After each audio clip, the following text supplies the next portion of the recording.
everyone. Now is the time. I can't delay this any longer. This will be the very first video that I shoot up close and personal, minus my face, because I'm not feeling well, and I don't care how vulnerable and fearless I want to be. I'm not showing it today. Not that it matters. Anyway, so I wanted to do a little bit of paint mixing, and I want you to see just how much paint we're going to be using and how I do the mixes. You're going to see in the supplies here, I have some, tubes of paint that are active and in the works. Two of them are the Winton, the student grade, that is cadmium red light and French ultramarine blue. And then I have a Georgian tube of cad yellow pale. I used to use Georgian before I started using Winton, and now I just prefer the Winton, but since I had the Georgian, I'm going to go ahead and use it. And then here in the background, you're going to see, this is the poppy seed oil that I have recommended for the oil painters. This brand is Old Holland. It's not, any of the brands would be fine. I've tried Old Holland, I've tried Winsor Newton. They all pretty much work the same way. And then what you're seeing here, this is the little eyedropper that I put the oil into. And this works very effectively and efficiently to help with the mixes. So I'm just going to go ahead and start mixing a little bit so you can see what this is like. All right. You may also hear my dog Dexter in the background playing with his squeaky toy, and I have a little finch named William who we may also hear from during this tape. So okay, let me get started. I'm going to start with a mix of red and yellow to approximate an orange color. And so this is how much paint. Of course, it depends on the size of your canvas, but given that we're going to be working large, let's just say we're working on a large kind of 16 by 20-ish portrait piece, and let's just say we want a reddish orange in the background. And I generally do cut in to the main feature, which in a portrait is obviously the person who is posing for it. So when I say cut in, that means that I'm putting paint down in the background, sort of negative space area, and I cut into the edges, the outline of the figure. So you're going to see that in a demo video that I'm going to give to you before the first day of class. So anyway, let's get started here. We're going to put out that much paint.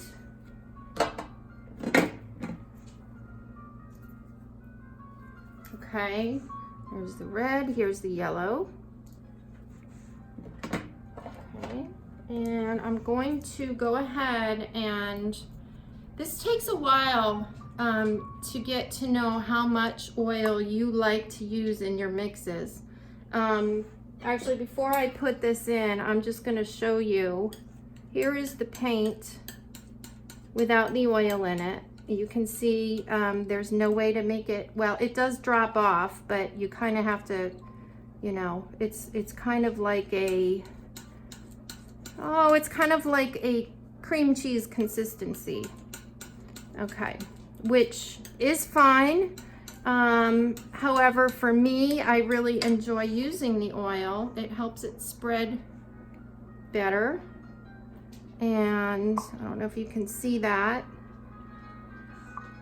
I put a lot of drops in there. And I'm going to go ahead and mix this in. And as I was about to say, I've learned over the years about how much oil I want for the effect that I'm going for. So I put a fair amount of oil in, and the mix is still not quite juicy enough. So I don't know if you, oh, here we go. Okay, I didn't have things quite in the viewfinder. So you can't, you see, it's not coming off of the knife. So here's what I'm gonna do in the interest of saving some paint. I'm gonna push half of the paint blob aside, and I'm gonna put some more oil in this.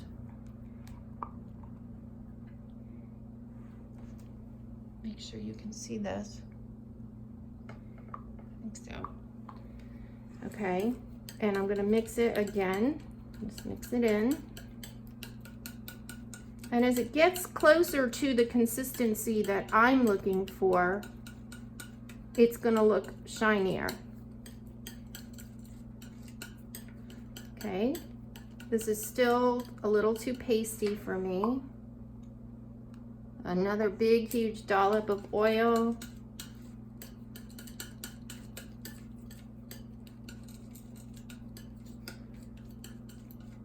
Each pigment is different. Some of them will soften up pretty quickly with just a few drops of oil, and some are thicker, as you're seeing here, the cadmiums. Okay. It's a little bit thinner, and now you can see it will just slide right off the knife pretty easily.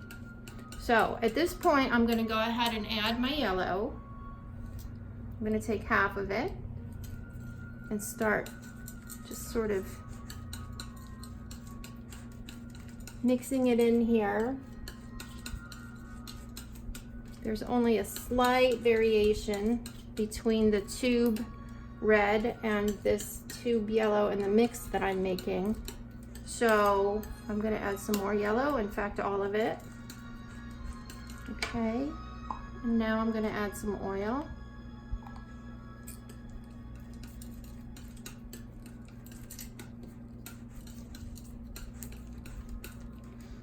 This nice and mixed in.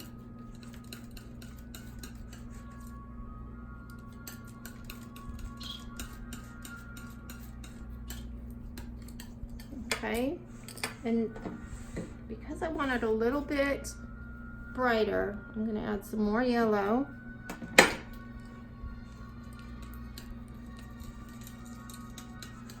Pull it off to the side here, mix it in. There we go.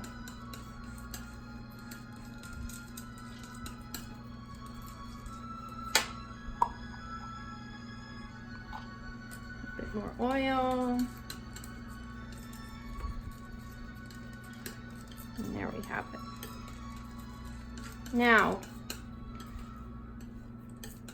you can see I'm not doing this with a formula or any kind of measured technique. I just don't measure things.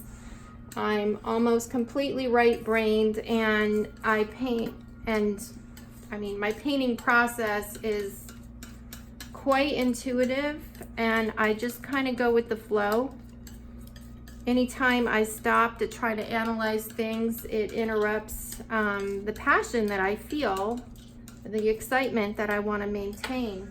So, okay, I split it in half, so I'm going to add even more oil and thin it down even more for you so you can see.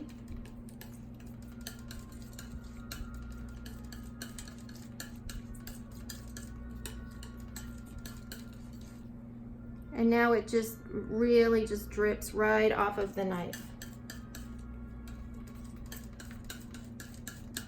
Okay, now after I make a mix of the color that I'm looking for, I'll pick it up and move it. Right? I always stress, keep your palette clean. Mix your paint, move it over, clean it for the next mixture. I'm gonna move this up. I'm gonna move this up. I'm gonna move this up. Okay, now you might not be able to tell, but these are all different hues of red and orange. And those will be nice for a background. Okay. Now, I started with really just the basic colors, right? I've got the cadmium red light, the cadmium yellow pale or light, and French ultramarine blue. I also keep with me alizarin crimson, burnt sienna, and sap green. And I'm going to show you now. Burnt sienna can be mixed very easily. Alizarin crimson, it would be very hard to mix it. It can be done, but I just use it out of the tube. Out of the tube, it has beautiful translucency, and it's probably my favorite color of all paint colors. And I want to show you a really, really yummy mix. You see, I just totally cleaned my palette off. Very important to do. And I'll tell you why. It isn't always necessarily because I don't want to get any of this paint, you know, the paint that I've already mixed into the new pile, but I am terribly distracted by visual clutter. And when I'm in the process of painting, if I've got just paint globs everywhere, I literally can't think straight. And I'm sure many of you have experienced this. So I always try to keep the palette very clean. Okay, so here's my permanent, this is called Permanent Alizarin Crimson, and it is made by Winton. And I'm gonna go ahead and open this. There we go. Squeeze some out. Beautiful. And I'm gonna use sap green. So this is a nice dark warm green.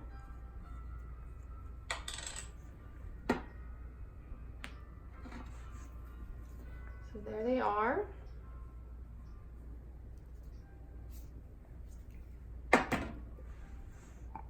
Quite a bit of oil. I'm just going to drop it on here like this. Okay. Mix this together.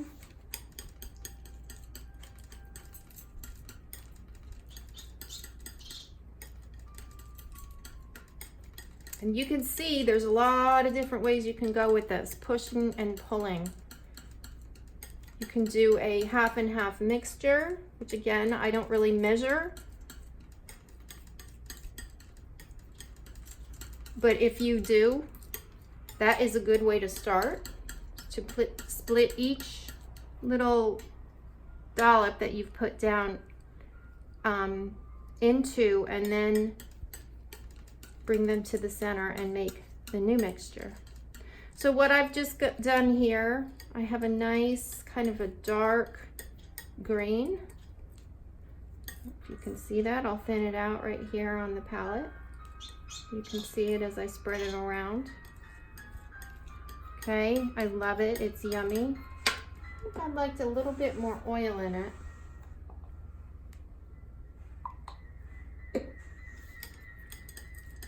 Oh, see, now you put that oil in there and this is just so juicy. The consistency is like warm butter left out on the countertop on a hot summer day. It's just amazing. So to this now, I'm gonna bring some crimson in and start to mix this up. And you can see now we're going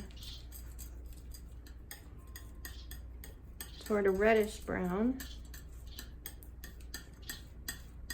And this just looks amazing on the canvas, which of course you're thinking to yourself, it would be nice if we could see that.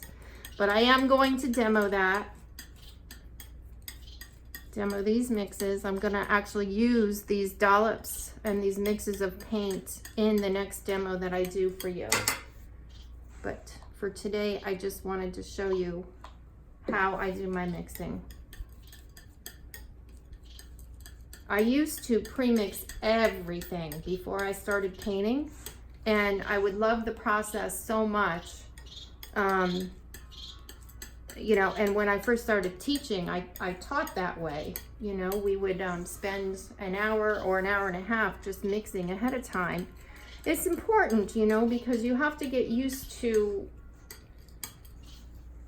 well, when you do it all at once, you get a really good sense of harmony, and it just, to me, to have it done all at once gives you a better starting point, and it's kind of like a really great springboard to get into your painting, being able to be a little bit more expressive and passionate, because you don't have to stop all the time to try and mix another color.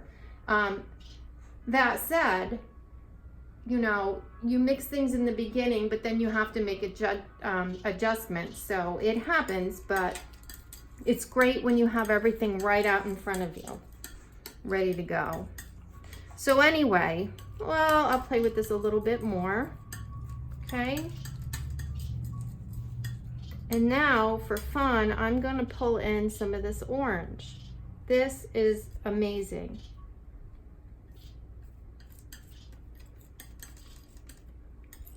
All right, look at this.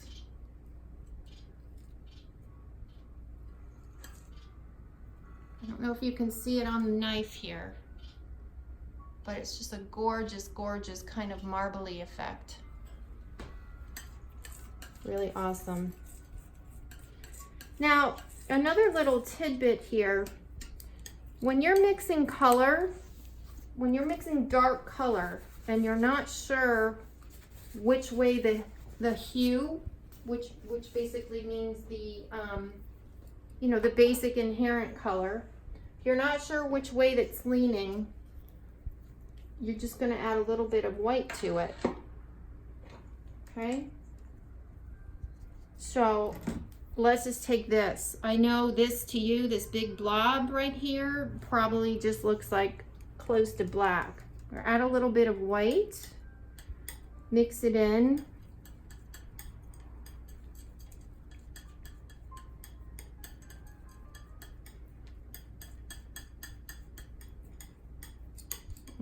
I'm gonna mix a little more in because I'm not sure you can quite see it on camera. But you can see this is a nice warm brown. Okay. So adding white to it, right? Now you've got this new mix of color that could actually be used for doing figurative work. For instance, this would be a beautiful sort of local color, which I will describe at length in the workshop. Local color basically means the you know, the base color, like what's a good example? A tennis ball is yellow, right? So depending on the light and the angle of the light and the color of the light,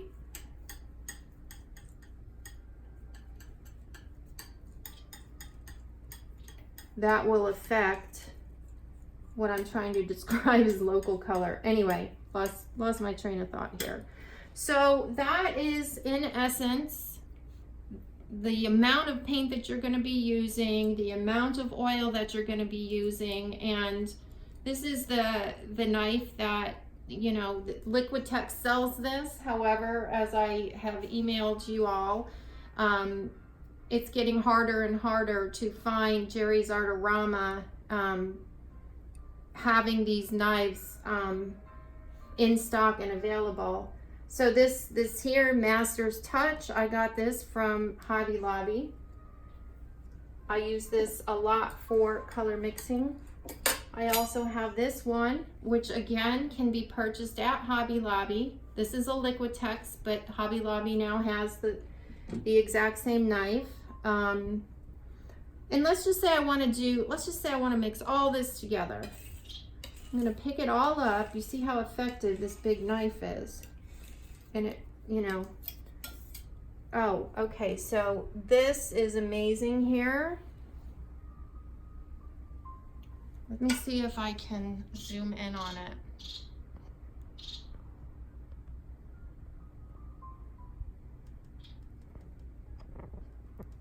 Go any higher? I don't think so. But look at that color. Right here. You see how the red has just sort of merged with the darker crimson. Gorgeous. So much fun. So much fun. So anyway, okay, so let's pick up the crimson by itself, a little of the green, some of the orange, and let's see what now.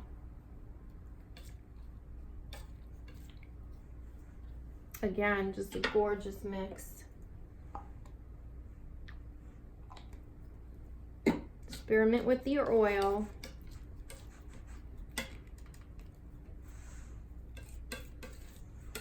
So you begin to see when you add the oil, there's so much more you can do. The paint is just so much more workable. Okay, so that's it for today.